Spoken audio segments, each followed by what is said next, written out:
I never met John or Thomas Horton. They were around many years before my time. But had we met, I'm sure we would have had much in common, especially our affinity with hills. In my case, it's in my genes, or rather my English family name, which is a variation of a word meaning top of a hill, and was often associated with a person that lived on or near a hill. Not surprisingly, I've always felt comfortable living in hilly areas. And the Hortons? Well, they did better than that. They have a hill named after them. Hortons Hill, or the Oruamo Domain in the Auckland North Shore suburb of Glenfield, on land gifted in 1907 to the people of Glenfield by brothers John and Thomas Horton and the Runciman family, as this plaque at the Hills Lookout informs us. Where is it? Well, travel south from Glenfield towards Birkenhead along Glenfield Road, and you cannot mistake it on your left as you climb the hill. You may have also noticed another road forking off to the left. It looks like it was the original road.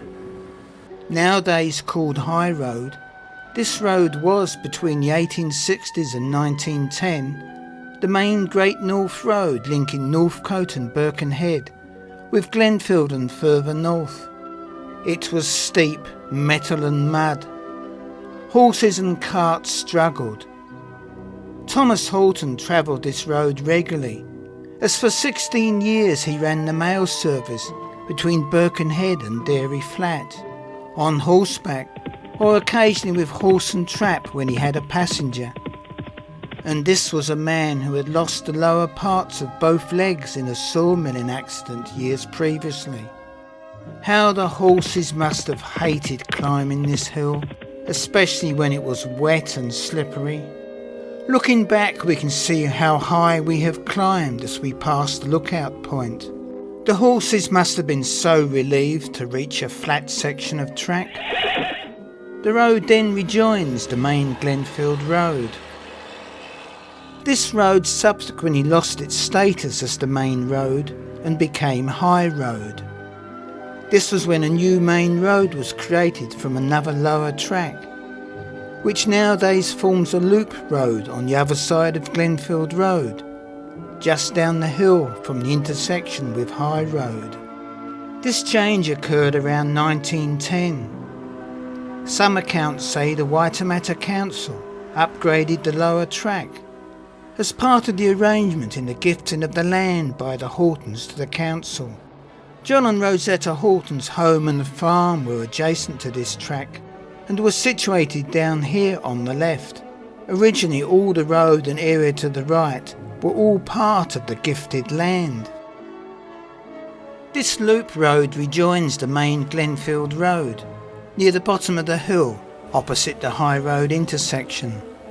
Years later, in the 1960s, a third road was constructed, cutting across the domain. This new Glenfield Road left an area of the gifted land sandwiched between the new road and the old lower road. In 1970, Takapuna City Council passed this land to the Catholic Diocese in exchange for land elsewhere. Sadly, the diocese sold the land, and subsequently, 30 years after the council passed it on, residential dwellings were built on the land, which was surely never intended by the Horton and Runciman families. So the original gifted land has now reduced from its original area of around 6 acres to less than 3 acres. And the domain? It doesn't have anything spectacular like a lake or children's play area, but it is beautifully green with attractive trees, and above all, its location provides splendid views. I regularly walked along here in the evening on my way home from working in the city. In one direction, Auckland City, from where I'd just come.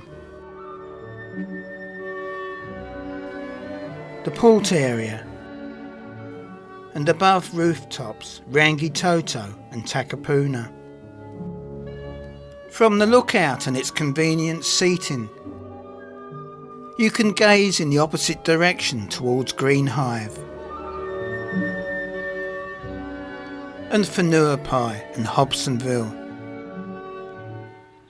A restful place where it is so easy to just sit and while away the hours and admire the hills and valleys under the afternoon sun. Suburbs with houses perched on hills. Glenfield was mainly open countryside and farmland when the Hortons were here. The area has changed greatly since the opening up of the North Shore, following the construction of the Auckland Harbour Bridge. Yet parts of the North Shore are still beautifully green. But we cannot sit here forever, as something is happening on the hill. For every year on a Sunday morning in November, High Road and Hortons Hill become alive for a few hours.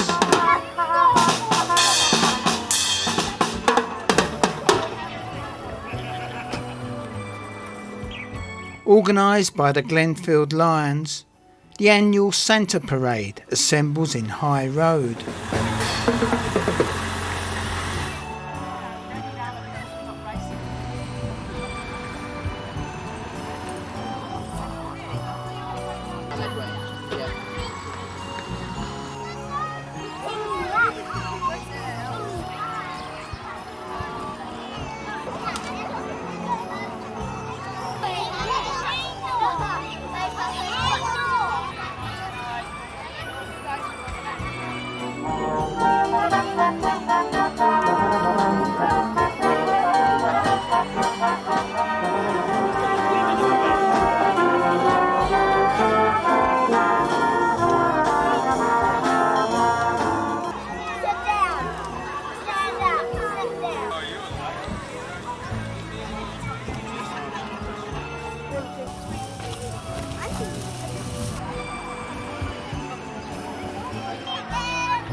Finally, we are off.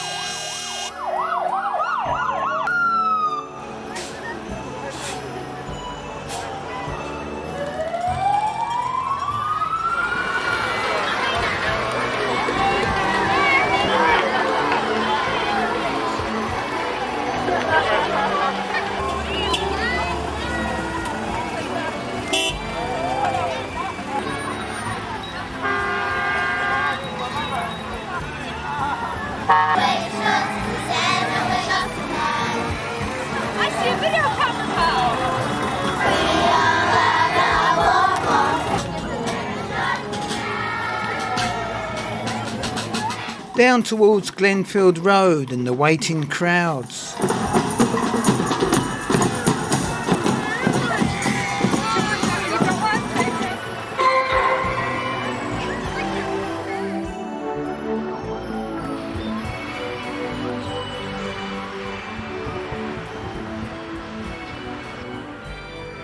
And as the streets return to normal,